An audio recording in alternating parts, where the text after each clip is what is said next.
Hello, good morning mga ka-share it. Yan, yung bagong tawag sa inyo mga ka-share it kasi sinishare ko yung idea ko sa iyo and then sinishare nyo rin yung idea nyo through comment. Yan. Sa umaga ito mga ka-share it is ituturo ko sa inyo yung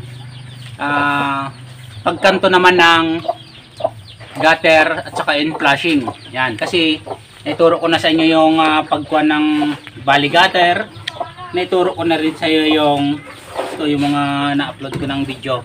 Naituro ko na rin sa iyo yung ito yung dito sa kilikili ng 4 aguas.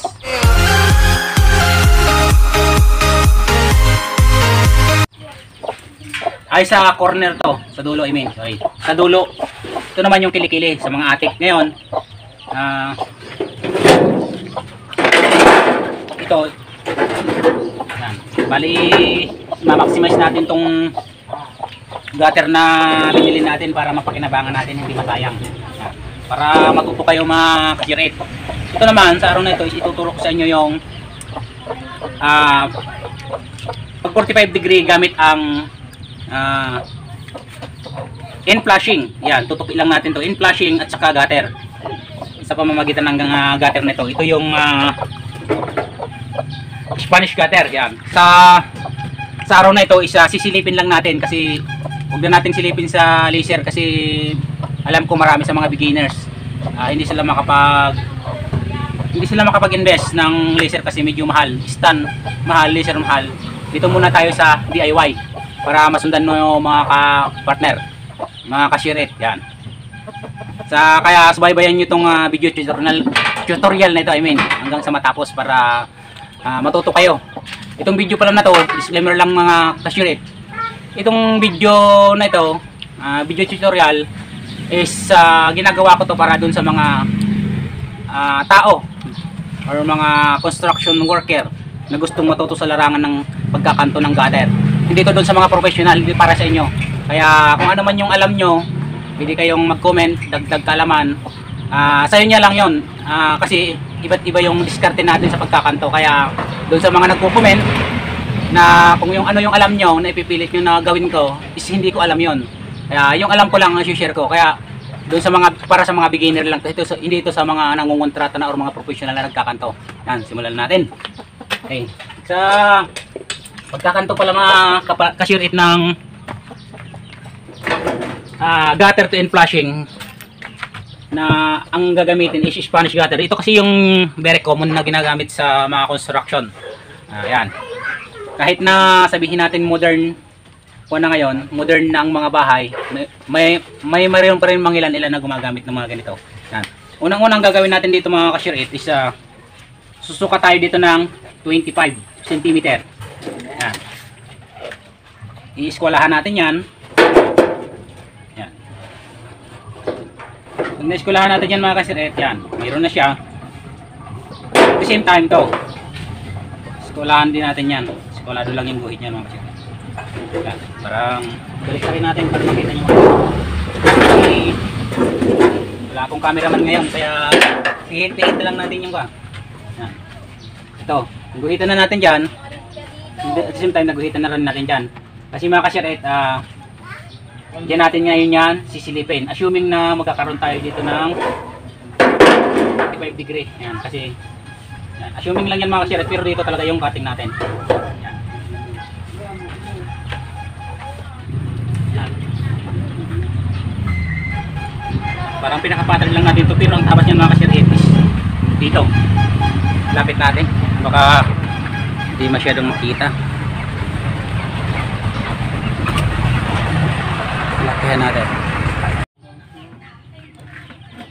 Yan, tulad ng sinabi ko mga ka-share it, assuming lang to, yung parang imaginary line lang yan. Kasi ang cut natin yan is dito. Yan. Kaya nilagyan natin ng ganyan kasi yan ngayon yung pagsisilipin natin na yan. Ayusin muna natin to bago tayo. Dapat to is naka-straight siya. Yan. Sorry. Yan. Pag okay na siya mga ka-share it, ito saka ito, kasi ginihitan natin yan. Sisilipin natin yan, dapat magkatapat yan. Yan kasi yung magiging guide sa pagsilip natin dito. Kasi natin ng konti, parang lihis siya. Ngayon, silipin na natin.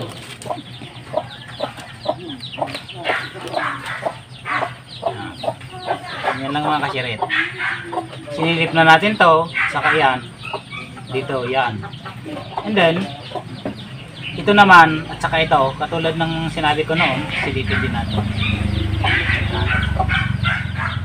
Lahat na kung saan tinupi yung gutter, doon natin siya ngayon lagyan ng guhit.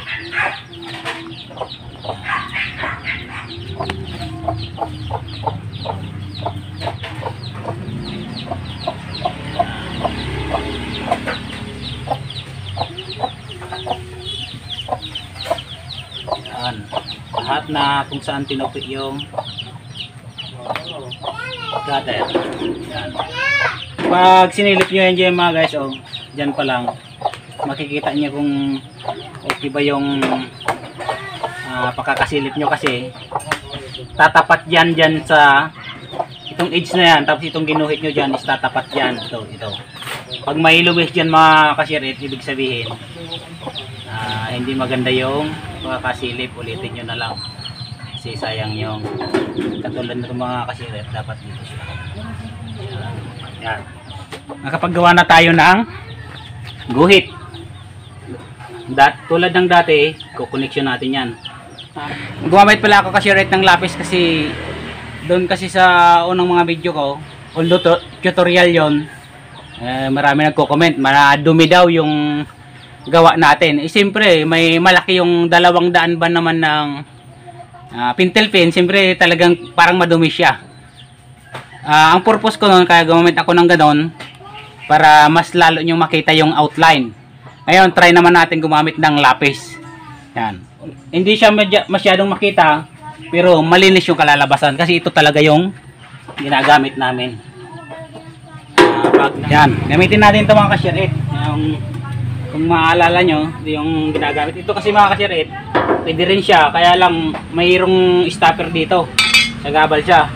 Unlike dito sa hero na ginawa nating eskwala, is plain siya dito, plain, kaya madaling gamitin. Saka fit na fit siya. Makikita nyo mga kashirit, dali siyang gamitin. Magaan pa.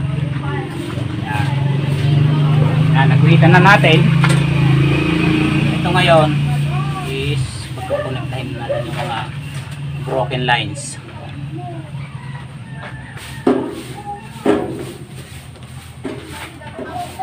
Connect the broken lines. Yan. Okay. Konting recap lang kashirit. Sa paggagawa pala ng gutter to flashing, sukat muna tayo dito dito tayo susukat sa ibabaw, hindi dito sa ilalim. Yan.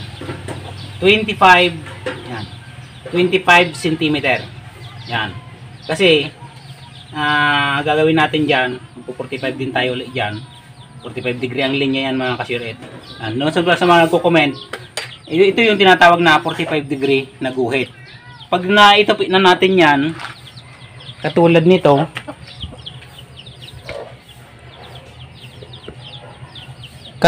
mga kashirit, pag natapit na natin yan, ito yung 45 degree. Gusto ko lang liwanagin. Ito yung 45 degree, ito yung 90 degree. Kaya sinasabi kong 45 degree kasi ito yung ginagawa natin. Pino 45 degree natin yung tabas. Hindi ako against doon sa mga nagko-comment na 90 degree ang tawag dito. Oo, 90 degree yan. Pero ang trabaho kasi natin is pino 45 natin. Yan. Kasi hindi naman natin piling 90 degree ito. Talagang 45 degree yan. Kasi pag dalawang 45 plus 45 is 90 degree yung kalalabasan. Konting walang paglilinaw.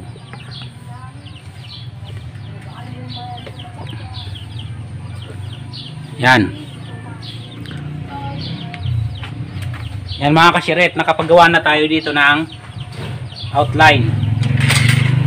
Pero ito mga ka-share, itong guhit na yan, hindi yan na yung puputulin natin. Parang imaginary line lang. Dito lang yan siya.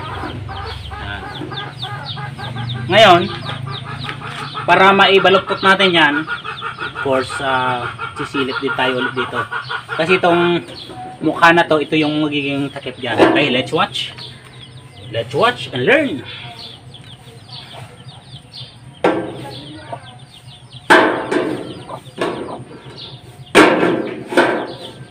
Yan. Sisilipin natin uli yan mga ka-ship. Dito tayo. Kita nyo ba mga ka-shiret? Lagyan muna natin ng 5 degree na linya.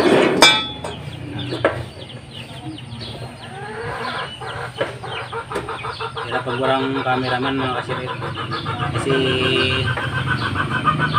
mga nagpasis, dumating na yung module nila, kaya tayong cameraman. Nandito ko sa bahay mga ka-shiret. Kung nandun ta sa side, okay, mayroon magkakaroon tayo ng cameraman. Hindi tayo sa bahay ngayon kasi inaayos ko yung sasakyan natin para kasi tag-ulan na. Magkarga tayo ng siminto, nababasa siya, tumutulog yung bubong. Alam nyo naman, pag second hand, talagang kailangan nating ayusin. Okay.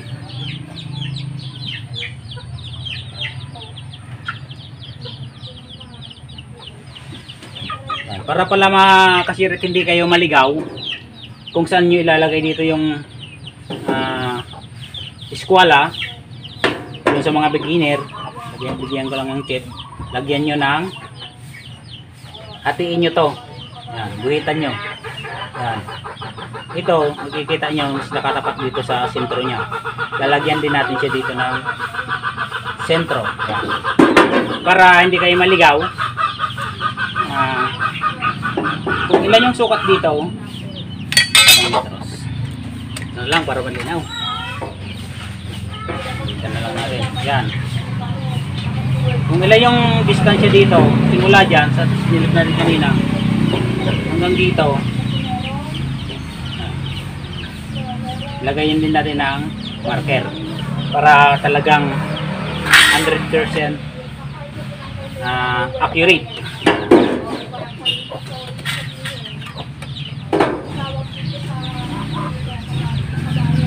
Ang ginagawa ko ito mga ka-shiret, step by step to.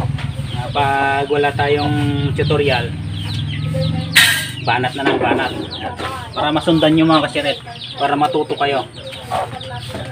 Nagdalaman.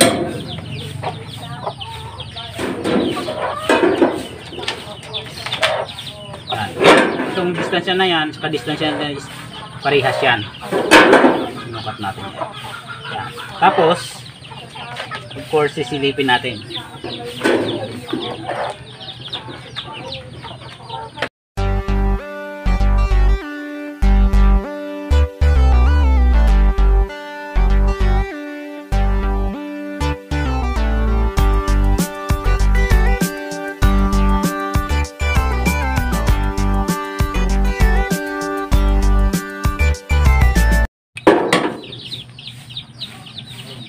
Para malagyan natin dito sa ilalim. Yan. Lagyan natin ng mga broken lines or mga dot. Tulad ng dati, kukulik na lang natin yan mga ka-shiret. Sana masundan nyo. Wala tayong cameraman. Or baka na yan. Kukulik na natin yung mga broken lines. Okay. Both sides nalagyan na natin ng layout ngayon. Yan. Next step is lalagyan din ulit natin ng yung pagriribitan. Kahit freehand na yan mga ka-shiret. Mga siguro 1 cm o 1.5 cm. Yan. Okay. Ngayon, puputulin na natin yan dyan sa gitna. Tabas na tayo. Natin.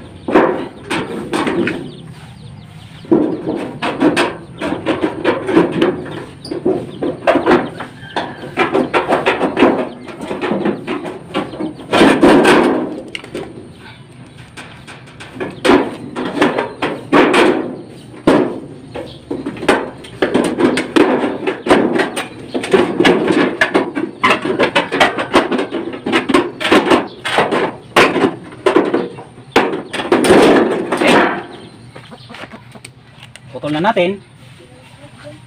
Bawasan na natin ito. Hindi tayo magsimula dito.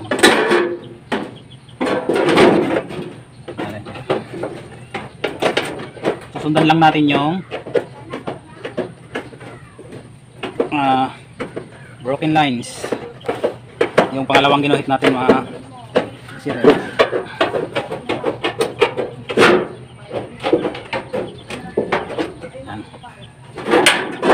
Ito pala,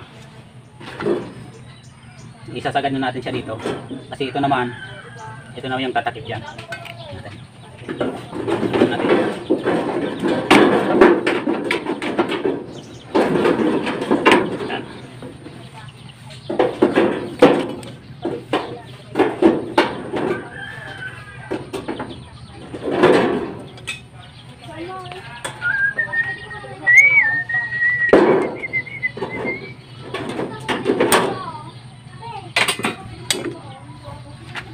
Yan. Eskwelahan natin dito. So guys, dito lang yung tabas niyan. Parang maging flashing siya. Kasi pag dito is maging gutter yan. Tabasin natin.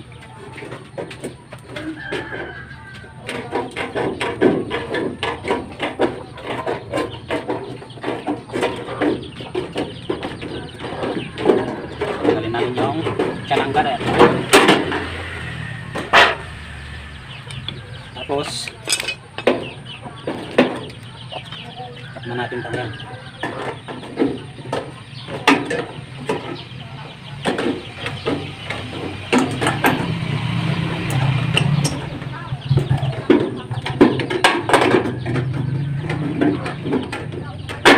Hindi lang siya makakasira yan.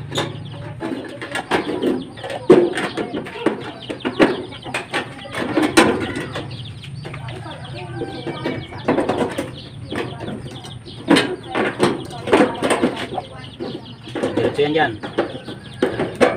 So, sa mga baguhan na gustong mag-aral, try kayo. Imis kayo ng gunting. Para hindi kayo mahirapan mga kasirit, left and right yung kunin nyo. Dapat. Katulad nito, ganito yung style ng gunting mga kasirit is, ang tabas nito is going right. Pinay siya. Nagunting na natin yung magiging takip dito. Katin lang natin siya dito. Para may bolt natin. Okay. Ngayon, susunod ito, gunting-guntingin natin para may pag-repeat tayo na. Ang gagawin natin dyan pala dito pag dito ibang makasirit, diagonal yung tabas natin. Galing dito sa, nakikita nyo ito, itong kung saan tinupi yung gutter hanggang dito, yan yung kapatin natin. Ganyan siya. Bali mga tatlong natupian. Ito dito lang yung dito. Then bawasan natin ang slanting ang tapos niya para ito yung tumatama sa gilid pag tinupi natin. Tumatama ito, tumatama diyan kaya kailangan natin bawasan. Same time.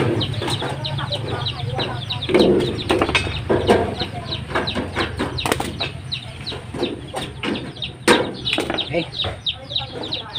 Tanggalin natin ito yan. Tapos ito mga kasirit, diretso na lang to, sundan nyo na lang yung bend. Hanggang dyan lang sa guhit, kung saan lang natin sinilip yung lalampas. Kumulang na lang mga kasirit, huwag yung lalampas kasi yun ang nagiging problema doon sa mga nagpupulit kumisan. Pag lumampas yan, pag tinupi mo na siya, manonotice yun na parang may mga butas siyang maliit. Sisilip, lalo na sa silikon yung ginamit. Kahit hindi mo na ng silikon sa loob yan mga kasirit, may liwanag pala na tumatagos. Mas maganda, sakto nyo na lang. Hindi na siyang lalampas sa guhit.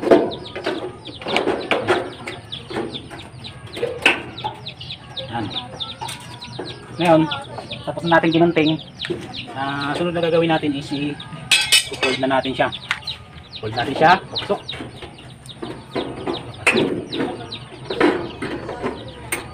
Hanggang sa guhit din ulit.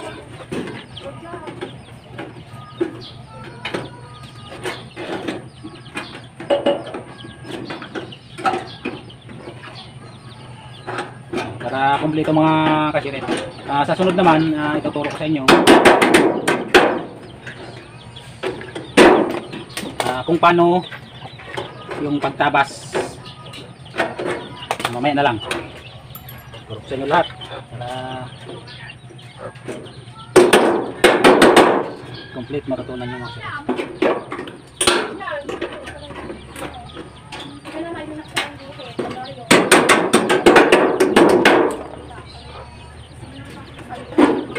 Ito ng mga kashiret, ito naman sa tiyan nya, ganyan lang yung din niya.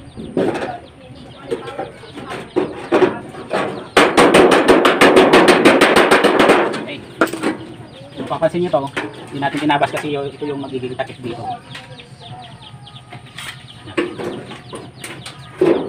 Okay na.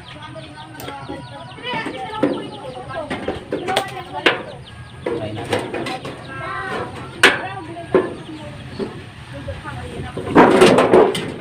Mga halaga ito mga kashiret.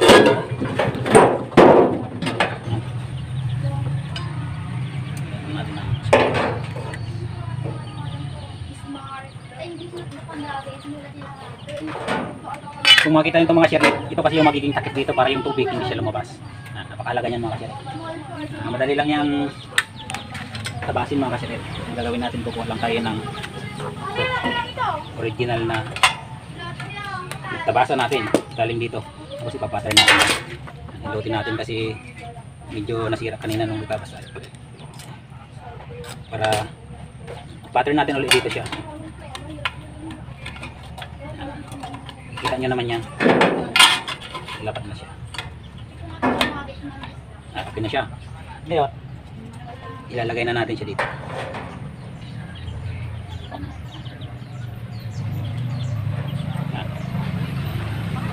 Guhitan lang natin. Okay. Ngayon naguhitan na, lagay ulit tayo ng pagre-rebitan kasi i-rebit din natin siya mga kashiret. Sana nakikita nyo. Siya na po, wala tayong camera.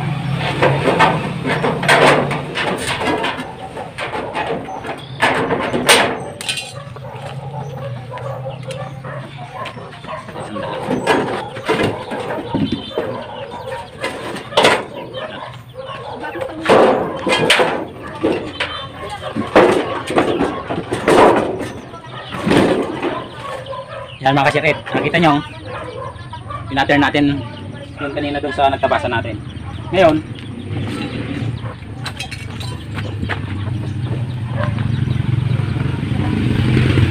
yan, pinattern natin dito yung mga kashiret kung saan ito yung hubog nyan. Para pag pinulog natin, is pipit siya dyan. Ngayon, kailangan natin hindi siya na patin hanggang dyan lang sa sulit. Kasi, i-rebit din natin siya. Yan. Pasensya na pala, hindi ako nakapag-upload ng halos 5 days. Hindi ako makakasir ito. Very busy sa construction. Ito ginagawa natin. Then, fold din natin siya. Pasok.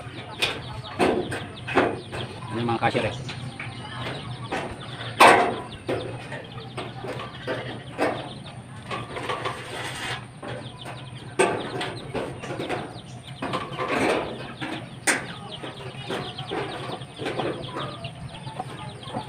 Pala sa mga subscriber ko, talagang solid fan or palaging sumusubaybay sa channel ko. Gusto kong humingi ng suporta sa mga nanonood. Huwag nyo na pong i-skip ad para po makabili pa tayo ng maraming gutter, yung mga tools na kailangan para ma-improve pa natin ang ating channel.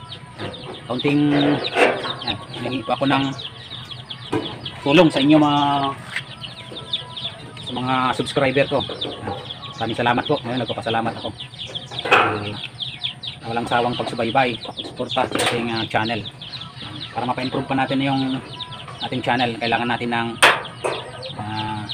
finance or yung sahod na magiging sahod natin sa YouTube.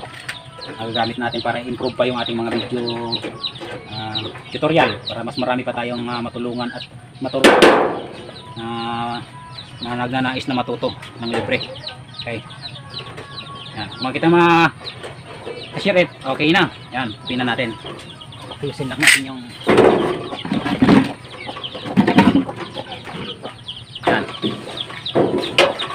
Yan. Bali, re-rivet na lang natin ito mga kashiret. Yan. Okay, panoorin nyo.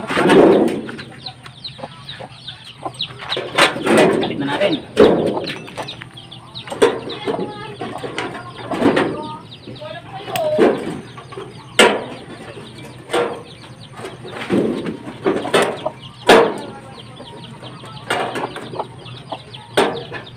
Okay, mga kashiret.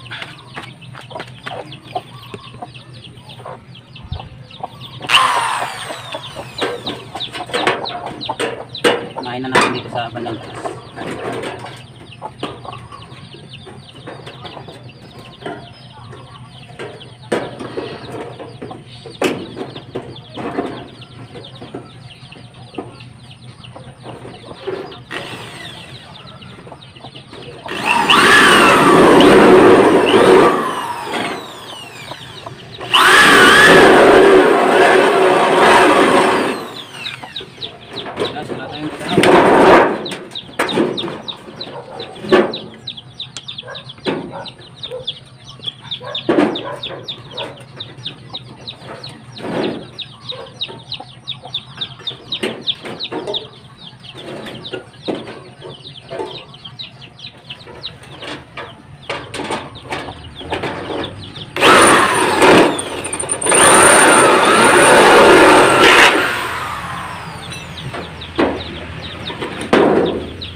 Natin mga kashiret.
Yan na siya mga kashiret. Yan. Bali, pag kinabit nyo to, kung ikakabit nyo sa bahay nyo, lalagyan nyo na lang yan ng bulkasir or kaya silicone, kung ano yung gusto nyo pangdikit, na pangdikit siya sa gutter. Yan. Tapos na siya mga kashiret. Yan. Yan. Plain cut. Kung makikita nyo, hindi siya madumi kasi hindi tayo gumamit ng yan. Hindi tayo gumamit nga ng kwa ngayon, pintil pin. Ang ginamit natin is lapis. Yan. Hanggang dyan lang mga kashiret. Sana is makatulong ako sa inyo, doon sa mga beginners na gustong matutong magkanto ng gutter. Yan. Sana mga kashiret is may natutunan kayo sa araw na ito sa aking maikling presentation. Maraming salamat po pala sa walang sawang pagsubaybay sa ating YouTube channel. Katulad ng sinabi ko kanina, doon sa mga nanonood ng ating tutorial video o doon sa mga video natin, kung mayroon kayong oras, wag po kayong mag-skip para mas lalo pa nating mapa-improve ang ating pagbablog, kasi kailangan natin ng mga gamit pa, or yung mga request nyo is mapagbigyan. Mayroon tayong pagkukunang pangbili kasi doon tayo kumukuha ng mga gagamitin natin doon sa sahod natin sa YouTube, kasi hindi pa naman tayo ganun kalakas kumita. Yan, doon tayo kumikita sa mga ads, kaya gusto kong humingi ng kaunting suporta na wag po kayong mag-skip sa mga ad na kung kayo pa ay nanonood sa aking mga tutorial. Maraming salamat po. God bless you all. And doon sa mga baguhan na napadaan lang sa aking channel, wag niyong kaligtaan na mag-subscribe. Yan. And then pindutin nyo na rin yung notification bell para updated kayo sa mga latest pa na i-upload ko. Maraming salamat. God bless you and